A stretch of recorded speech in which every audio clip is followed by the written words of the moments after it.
Você já sentiu aquele arrepio que não vem do frio? Aquele que sobe pela espinha e gela a alma? Um aviso de que algo terrivelmente errado está prestes a acontecer. Eu senti. E juro que desde então, o mundo nunca mais foi o mesmo. Porque certas verdades, elas não deveriam ser conhecidas.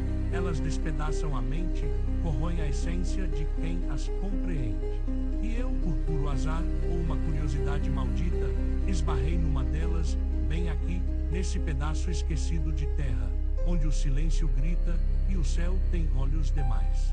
Não é o silêncio da paz, mas o silêncio que esconde a imensidão, o vazio que nos cerca, indiferente à nossa frágil existência. Meu nome é Elias, ou pelo menos, era, antes de tudo. Antes da herança, antes da velha casa na colina, antes dos sussurros que pareciam vir de um tempo anterior ao tempo. Eu era um arquivista. Amava a ordem, a lógica, o cheiro de papel antigo e a quietude das bibliotecas, um refúgio da caótica tapeçaria da vida. Minha existência era um mar calmo de datas e documentos, uma fortaleza de fatos e certezas. Mas então veio a carta, um pergaminho amarelado, com um selo arcaico e uma caligrafia espinhosa, anunciando a morte de um tio-avô distante, que eu mal lembrava.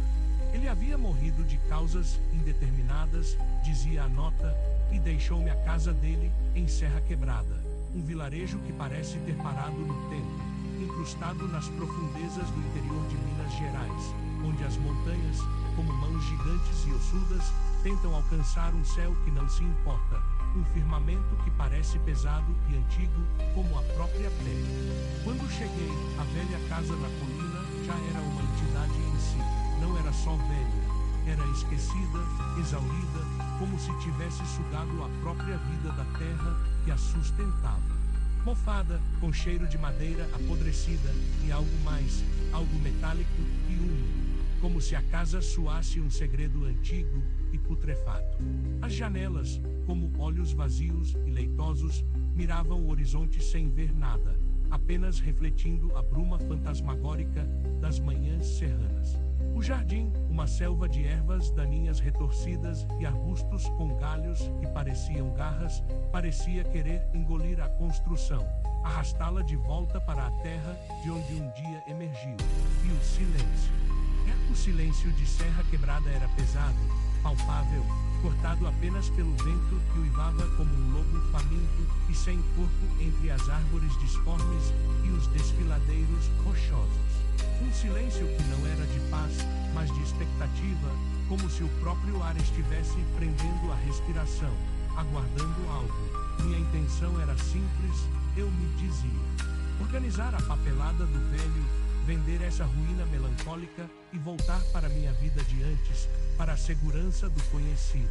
Mas a casa tinha outros planos, mais antigos e sinistros que os meus. Logo nos primeiros dias, enquanto eu tentava catalogar os livros empoeirados do tio-avô, um homem que, pelo que soube dos poucos e desconfiados moradores, era um astrônomo amador excêntrico, um recluso que passava as noites olhando para o céu e os dias murmurando para si mesmo. Comecei a sentir uma estranha pressão. Não no corpo, mas na mente. Um zumbido baixo, quase imperceptível, que parecia vir das profundezas da terra, ecoando de suas veias primordiais, ou das estrelas mais distantes, uma melodia dissonante do vazio. Os livros não eram comuns. Misturavam tratados de astronomia clássica, alguns de séculos passados, com tomos de ocultismo esotérico e diagramas que pareciam impossíveis. Geometrias que não se encaixavam na lógica euclidiana, com ângulos agudos que pareciam sangrar da página, linhas que se torciam sobre si mesmas e formas que desafiavam a percepção espacial. Havia figuras estranhas, entidades sem forma definida, vislumbres de seres amorfos e tentaculares, flutuando entre constelações irreconhecíveis, ligadas por fios de luz e escuridão que pareciam mapas de caminhos que a mente humana não deveria trilhar.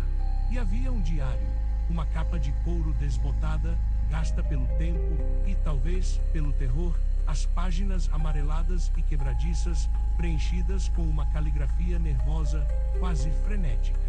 As anotações do meu tio-avô. As primeiras entradas eram razoáveis, observações sobre o céu noturno, com coordenadas e cálculos precisos. Mas lentamente, a escrita se tornava mais errática, as frases, desconexas, pontuadas por desenhos grotescos e rabiscos em línguas que eu nunca vira. Ele falava de os que esperam nas profundezas do éter, de correntes cósmicas que arrastam mundos, e de um olho que vê de fora, sempre vigilante. Ele parecia estar documentando sua própria descida à loucura, ou, pior, a sua ascensão a uma verdade terrível. Eu tentava rir, tentava me convencer. Velho maluco, pensava. A solidão aqui deve ter batido forte, deformando sua mente. Mas o zumbido, ele ficava mais forte à noite, uma vibração que parecia ressoar nos meus próprios ossos, quando o céu de Serra Quebrada se abria, vasto e sem poluição luminosa, revelando 1 milhão de estrelas, muitas delas que eu nunca tinha visto em nenhum atlas, que não pertenciam a mapa algum. As constelações pareciam diferentes, tortas, como se alguém tivesse dobrado o próprio mapa estelar, curvando o espaço de uma forma impossível de ignorar. Eu comecei a traçar as constelações que ele desenhara, e elas formavam padrões que eu não conseguia nomear, mas que sentia, no fundo da alma, que eram antigos, mais antigos que a própria luz. Passei noites em claro, sentado na velha escrivaninha do tio-avô, sob o brilho fraco e vacilante de uma lâmpada a querosene, tentando decifrar as anotações.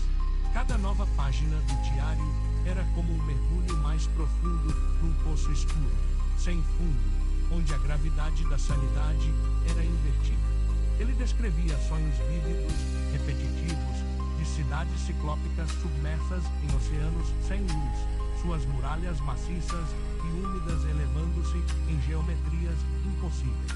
Falava de vozes que cantavam em línguas que deformavam a mente, notas dissonantes que rasgavam o tecido da realidade, e de seres que se moviam em dimensões que a mente humana não conseguia conceber, seres que esperavam em um silêncio primeiro. E a data de cada entrada se aproximava perigosamente da data de sua morte, como se cada palavra fosse um passo a mais em direção ao abismo da verdade. A casa também começou a se manifestar. Não eram fantasmas, nem rangidos de tábuas velhas, não o terror pueril dos contos de fadas. Era algo mais sutil, mais perverso, um eco do horror cósmico que os livros descreviam. As sombras pareciam se alongar além do razoável, dançando nas paredes mesmo sem movimento, ganhando formas que pareciam sussurrar nomes esquecidos. O ar, antes úmido, começou a ficar elétrico, carregado com uma energia invisível, como se a própria atmosfera estivesse saturada de uma presença estranha. Eu sentia como se estivesse sendo observado, não por olhos humanos, mas por algo vasto, frio, antigo e terrivelmente indiferente, uma presença que pairava nas entranhas da casa. Os quadros na parede, antes comuns, pareciam mudar suas expressões, seus temas. Uma pintura de paisagem, de repente, mostrava um horizonte estranho, com montanhas de formas impossíveis e um céu com sóis duplos, ou talvez, com um único olho flamejante. Minha rotina se desfez. Não comia direito, mal dormia, e a pouca comida que ingeria tinha um gosto de poeira e apreensão. Quando fazia, era assombrado pelos mesmos sonhos do meu tio-avô, mas agora com uma nitidez perturbadora. Via as cidades submersas com uma clareza hedionda, sentia a pressão da água esmagando meus ossos, ouvia os cantos que pareciam dissolver a linguagem em puro terror.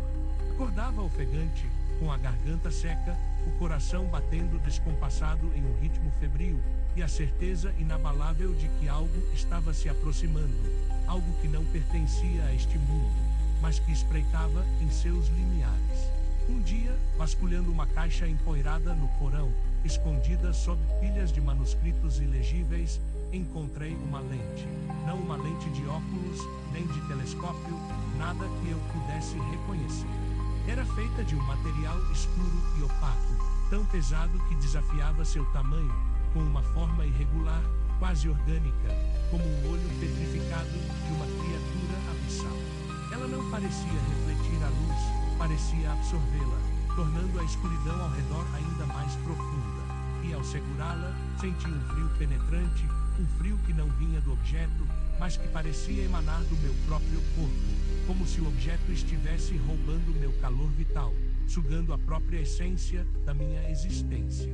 Junto à lente, havia uma folha de papel dobrada e ressecada, com uma única frase escrita em latim arcaico, rabiscada em tinta que parecia sangue seco. Algo como mundi plicantur ad oculum aeterno. Os mundos se dobram para o olho eterno. Eu sabia, com uma certeza fria e terrível, que essa era a chave, a curiosidade, a mesma curiosidade maldita que me trouxe até ali, que me impeliu a cada página do diário, me dominou completamente. Naquela noite, a mais escura e silenciosa de todas, quando as estrelas brilhavam com uma intensidade que parecia artificial, subi ao telhado da casa, ao pequeno observatório improvisado do tio avô. O telescópio, um aparelho antigo e robusto, feito de bronze escurecido pelo tempo, apontava para o céu, uma sentinela cega, mas eu não o usei. Eu segurei a lente escura, sentindo seu peso alienígena em minha palma.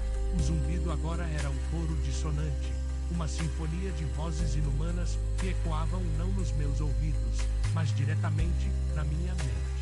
As estrelas, piscando como olhos sem pálpebras, pareciam rir de mim, de minha insignificância. Fechei um olho, sentindo meu pulso martelar nas têmporas, e aproximei a lente do outro. No início, nada. Apenas escuridão, uma escuridão mais densa do que qualquer noite. Então, uma pontinha de luz, e outra, não eram estrelas como eu conhecia, eram aberturas. Rachaduras no tecido do próprio céu, portais para o inconcebível. Através delas, vislumbrei cores que não existem no espectro humano, tons ultravioleta e infravermelho que dançavam com matizes que rasgavam a percepção. Vi formas que torciam a mente, geometrias impossíveis que se contorciam em danças cósmicas, entidades vastas e indiferentes que flutuavam em um vazio incompreensível, tecendo fios de luz e sombra que se estendiam por galáxias inteiras. E elas me viram. Não havia um olho no sentido literal, não como o que entendemos. Era 1 milhão de olhos, ou nenhum. Uma consciência vasta, antiga, que se estendia por todo o cosmo, uma teia de puro horror e indiferença que me abraçava, me penetrava. Eu era apenas um ponto minúsculo, uma partícula de poeira sem importância em sua vastidão, e ela estava ciente da minha existência. Não com raiva ou maldade, não com a intenção de causar dor, mas com uma curiosidade fria, um escrutínio sem emoção, como um cientista observa uma bactéria em uma placa de Petri, ciente de sua existência, mas alheio a seu sofrimento. Foi aí que a sanidade se foi. Não explodiu, não se rompeu com um som dramático. Apenas se esvaiu, escorreu de mim como água por uma rachadura invisível, levando consigo todas as certezas, todas as ancoragens da realidade. Meu cérebro não foi feito para processar aquilo, para conter aquela verdade. A realidade, que eu sempre vi como um construto sólido, inabalável, revelou-se um véu fino, rasgado, desfeito. Por onde espreitava uma verdade tão colossal e aterrorizante, que transformou a mim, Elias, o arquivista metódico, amante da ordem e da lógica, em um fragmento trêmulo de puro pavor. Um resquício sem sentido de quem eu um dia fui. Minha mente se dobrou, se contorceu, e tudo o que restou foi a compreensão esmagadora de nossa insignificância, de nossa existência como um piscar de olhos no vasto e indiferente oceano cósmico. As cores, os sons, as formas que eu vislumbrara ficaram gravados em minha retina e em minha alma, como tatuagens de loucura. Eu caí do telhado. Não do alto, mas de joelhos, minha boca seca e um grito mudo engasgado na garganta. A lente escura rolou pelo chão do observatório, parecendo agora apenas um pedaço de rocha inerte, e eu vi o céu voltar ao seu normal, ou ao que eu achava que era normal. Mas não era, nunca mais seria, porque agora eu sabia, eu tinha visto a verdade por trás do véu, o que espreita nas rachaduras da existência. A verdade que meu tio-avô tentou documentar, palavra por palavra, linha por linha, e que o levou à loucura e, provavelmente, à morte. Ele não estava maluco. Ele apenas viu, e eu também. E o que se vê não pode ser desvisto. Eles estão lá fora, sempre estiveram, entre as estrelas, nas fendas da realidade, tecendo seu destino indiferente enquanto nós, minúsculos, frágeis, insignificantes, brincamos de ser importantes neste pequeno e efêmero planeta azul. Eu sinto o zumbido agora, constante, uma sinfonia silenciosa de terror que ecoa no meu crânio. Vejo as rachaduras quando fecho os olhos, as formas impossíveis dançando nas pálpebras, e às vezes, até quando os abro, elas se sobrepõem à paisagem familiar, deformando o mundo. As sombras na casa se movem com um propósito que não é meu, e sei que a velha casa na colina não é apenas uma casa, é um ponto de observação, um farol de loucura que atrai o olhar do vazio, uma cicatriz permanente na paisagem, um monumento ao que foi revelado. Voltei para a cidade, para a falsa segurança da civilização. Tentei falar. Disseram que eu estava em choque, que precisava de descanso, que a solidão no interior havia me afetado, que eu devia estar sofrendo de delírios. Tentaram me medicar, me curar da verdade. Mas como explicar o que não pode ser explicado a mentes que recusam a própria possibilidade? Como descrever cores que não existem? Como traduzir o som do vazio que pensa, do terror que é pura indiferença? Agora, vivo com isso, com o conhecimento de que somos menos que formigas, menos que um grão de poeira flutuando num raio de sol. Que existe uma tapeçaria de horror cósmico tecida ao nosso redor, além de nossa percepção, além de nosso tempo, e que, em algum momento, ela pode se revelar de novo, para qualquer um que ouse olhar para as rachaduras. E você, que está ouvindo, talvez um dia sinta aquele arrepio, aquele zumbido, aquela sensação de que o mundo é apenas um palco frágil para algo muito, muito maior, algo que espera pacientemente no abismo. E quando acontecer, quando a cortina de sua realidade se rasgar, lembre-se de mim, lembre-se de Elias, o arquivista, que viu demais, e que agora só pode esperar à beira do precipício da insanidade. Porque eles estão lá, e estão olhando.